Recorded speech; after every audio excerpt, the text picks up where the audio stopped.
Assalamualaikum warahmatullahi wabarakatuh. Pemirsa, Nur Hadi di sini masih setia membacakan untuk Anda Memoir Sang Mujahid, episode ke-6, subjudul yang kedua. Bekam itu apa sih? Rasulullah Shallallahu Alaihi Wasallam dalam banyak hadis menyebutkan perihal bekam. Di antaranya hadis-hadis berikut ini. Dari Sa'id bin Jubair, dari Ibnu Abbas radhiyallahu anhum, dari Rasulullah Shallallahu Alaihi Wasallam berkata, kesembuhan itu ada pada 3 hal: minum madu, sayatan pisau bekam, dan terapi besi panas atau K. Namun aku melarang umatku melakukan K. Hadis rawahu Bukhari. Selain itu, beliau juga bersabda dalam hadis lainnya yang berbunyi, sesungguhnya metode pengobatan yang paling ideal bagi kalian adalah hijamah atau bekam dan al-fasdu atau venesection. Hadis rawahu Bukhari dan Muslim. Bekam atau hijamah adalah pengeluaran darah dari kulit dengan jalan penghisapan. Setelahnya terjadi perlukaan ringan pada kulit bagian luar, lalu penghisapan kembali sehingga darah keluar. Bekam itu sendiri termasuk salah satu pengobatan yang ada dalam konsep Thibun Nabawi. Sebuah metode disebut bagian dari Thibun Nabawi manakala ada dasar landasan hadis sahih dari Rasulullah Shallallahu Alaihi Wasallam yang menerangkan hal tersebut. Jika tidak ada penjelasan dalil yang kuat dari Rasulullah Shallallahu Alaihi Wasallam, suatu pengobatan tidak bisa disebut sebagai pengobatan Thibun Nabawi. Hadis-hadis di atas menjadi pendorong Ustadz Haris untuk selalu menyimak ceramah di radio MKFM mengenai bekam. Ustadz Haris meyakini bahwa pengobatan melalui bekam akan sangat bermanfaat bila beliau dalami. Tidak dapat dipungkiri bahwa Ustadz Haris semakin senang karena mulai mengenal bekam yang diharapkan menjadi solusi masalah kesehatan bagi beliau, keluarga, maupun umat muslim lainnya.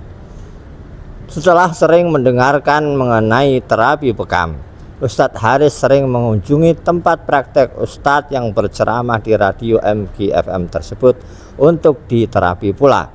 Ustadz Haris juga mengajak serta keluarga untuk terapi bekam di sana.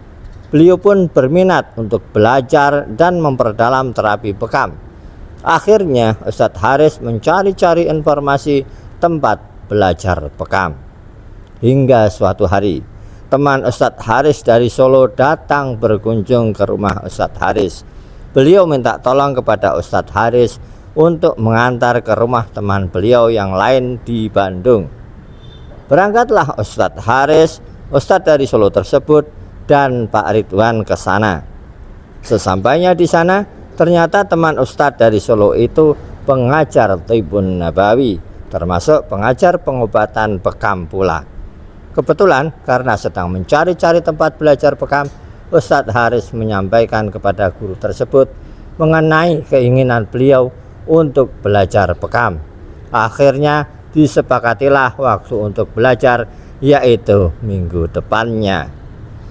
Barulah pada perjalanan selanjutnya, yaitu pada minggu depannya, Bu Aat ikut dan bersama-sama dengan Ustadz Haris mempelajari ilmu pengobatan bekam.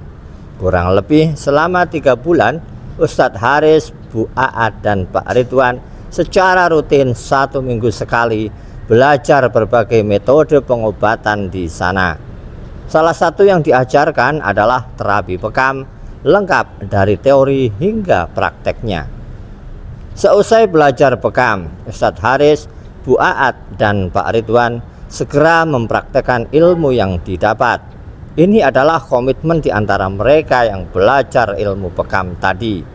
Masing-masing dari mereka lantas mencari pasiennya sendiri yang masih dari anggota keluarga, hingga hampir semua anggota keluarga besar akhirnya merasakan dibekam untuk pertama kalinya.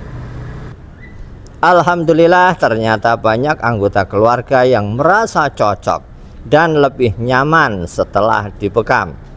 Melihat hasil yang baik tersebut, timbul keinginan bagi Ustadz Haris untuk menyebarkan pengobatan ini kepada masyarakat luas. Tujuannya agar semakin banyak yang mengenal dan merasakan manfaat dari salah satu pengobatan tradisional bernama bekam. Apalagi saat itu di Bandung sangat jarang ditemui pengobatan semacam ini.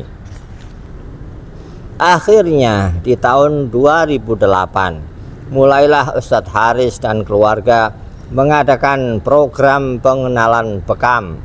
Mereka saat itu menggelar bakti sosial pengobatan bekam di Kota Bandung dengan harapan banyak yang terbantu dari segi kesehatan. Para terapis yang bertugas tidak lain adalah keluarga Ustadz Haris dan juga Pak Ridwan. Para peserta yang datang ke bakti sosial rata-rata memang memiliki masalah kesehatan. Setelah diterapi, banyak di antara mereka merasa jauh lebih nyaman. Hal ini menjadi kepuasan tersendiri bagi Ustadz Haris dan keluarga karena manfaat ilmu bekam yang dipelajari memang terbukti. Mereka begitu bahagia karena mampu berbuat sesuatu untuk sesama. Ucapan syukur tak henti mengalir dari lisan-lisan para terapis satu keluarga ini. Nah pemirsa, subjudul selanjutnya cikal bakal rumah sehat. Seperti apa serunya? Kita simak terus di kanal Pak Cain. Jangan lupa subscribe, like, komen, dan share. Terima kasih.